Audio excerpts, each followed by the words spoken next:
वसी YouTube channel के तमाम साथियों और मेरे स्टूडेंट्स, आप सबको अस्सलाम वालेकुम। उम्मीद करता हूँ आप सब खैरियत से होंगे। बहुत से लोग, बहुत से स्टूडेंट, ख़ासकर एफएससी, मैट्रिक, 9, इस तरह फर्स्ट ईयर आपके, सेकंड ईयर, बीए, बीएससी, ऐसे स्टूडेंट्स जो साइंस के ख़ासकर होते हैं, वो अपने केमिस्ट्री, फ़िज़िक्स, इसी तरह से इंग्लिश, बायो, मैथ, इस पे बहुत ज़्यादा तवज्जो देते हैं। लेकिन जो चीज़ नंबर उनके जिस चीज़ में जाते हैं सालाना इम्तिहानात में, वो उर्दू है। बहुत से बच्चों को उर्दू में बहुत ज़्यादा इश्यूज़ होते हैं और बहुत से नंबर जो है उर्दू में कटते हैं। और उसकी मेन रीज़न यही होता है कि बच्चों को उर्दू के अंदर पता ही नहीं होता कि उन्होंने जो चीज़ लिखनी है वो लिखनी कैसे, क्योंकि बच्चे ज़्यादातर साइंस सब्जेक्ट पर तवज्जो ज़्यादा देते हैं। तो इस वीडियो के अंदर आपको आज मैं जो बताने जा रहा हूँ वो है कि अगर आपके पेपर में उर्दू में दरख्वास्त आ जाती है लिखनी, तो आपने कैसे लिखनी है, पूरी डिटेल के साथ आज मैं आपको बताऊँगा। इस वीडियो को आप पूरा देखें, आपको स्क्रीन पर मुख्तलिफ जो है वो दरख्वास्त लिखी हुई नज़र भी आएंगी। आप उन दरख्वास्त को गौर से देखें और उस तरह का पैटर्न अपनाते हुए जो है वो आप पेपर अटैम्प्ट करें, तो उम्मीद करता हूँ कि आपके वो नंबर पूरे आएंगे। तो चलते हैं आज की वीडियो की जानिब। आपसे गुजारिश है कि अगर आपने अभी तक मेरे चैनल को सब्सक्राइब नहीं किया तो मेरे चैनल को भी सब्सक्राइब कर दें। अच्छा, दरख्वास्त आती है तो सबसे पहले आपने लिखना क्या है, जैसे आपको स्क्रीन पर जो है वो नज़र आ रहा है कि सबसे पहले बखिदमत जनाब प्रिंसिपल। अब इसमें सबसे पहला काम ये करना है कि दरख्वास्त में उन्वान ज़रूर लिखें। उन्वान के बाद जनाब आला, जैसे आपको स्क्रीन पर नज़र आ रहा है, लिखा जाएगा।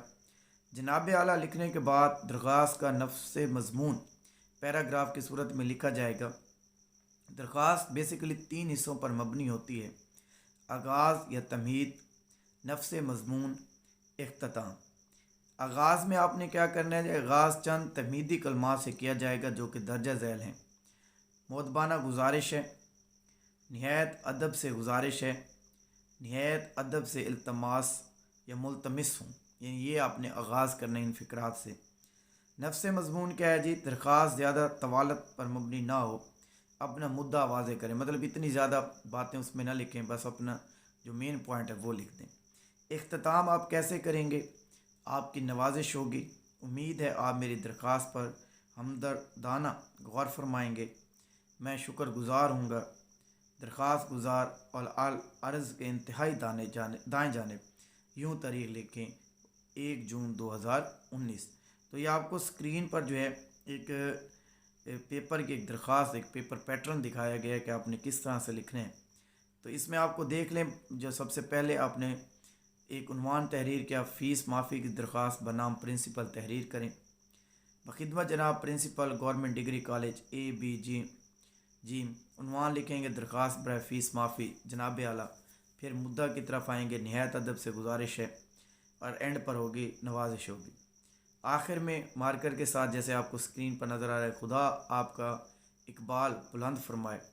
दरख्वास्त गुज़ार मार्कर से लिखेंगे आपका ताबे फरमा अलिफ मीम नून, और एंड पर तारीख़ लिख देंगे 1 जून 2019। इसमें ज़रूरी हदायत ज़रा गौर से सुनिएगा। दरख्वास्त कम अज़ कम 1 सफ़ा और ज़्यादा से ज़्यादा 1.5 सफ़ात पर मुश्तमिल होनी चाहिए। कोशिश करें दरख्वास्त को नए सफ़े से शुरू करें। तीसरा पॉइंट इसका, दरख्वास्त लिखने के दौरान अपना नाम, कॉलेज या शहर का नाम मत लिखें। दरख्वास्त लिखने से पहले ज़रूरी है कि अफसर या हुक्मरान का ओहदा ज़रूर लिखा जाए। दरख्वास्त लिखने के दौरान इन अल्फाज को सही लिखा जाए। ये दिखाया गया है आपके स्क्रीन पर। मसलन गलत तरीका क्या है, बखिदमत जनाब प्रिंसिपल साहब, और सही तरीका यह है कि बखिदमत जनाब प्रिंसिपल या बखिदमत प्रिंसिपल साहब। दूसरा इसमें है जी उन्वान फ़ीस माफ़ी की दरख्वास्त, ये गलत है। उन्वान कैसा होना चाहिए, दरख्वास्त बराए फ़ीस माफ़ी। और गलत तरीका, तीसरा पॉइंट, जनाब आला, जैसा कि आपको स्क्रीन पर नज़र आ रही है जनाब आलिया। सही तरीका ये है कि जनाब आला, और ये आगे आपको स्क्रीन पर नज़र भी आ रहा है। तो इस तरह से आपके जो है नंबर पूरे आएंगे, एक नंबर भी आपका दरख्वास्त में नहीं कटेगा। उम्मीद करता हूँ आपको मेरी वीडियो पसंद आई होगी। मेरे चैनल को भी सब्सक्राइब कर दें।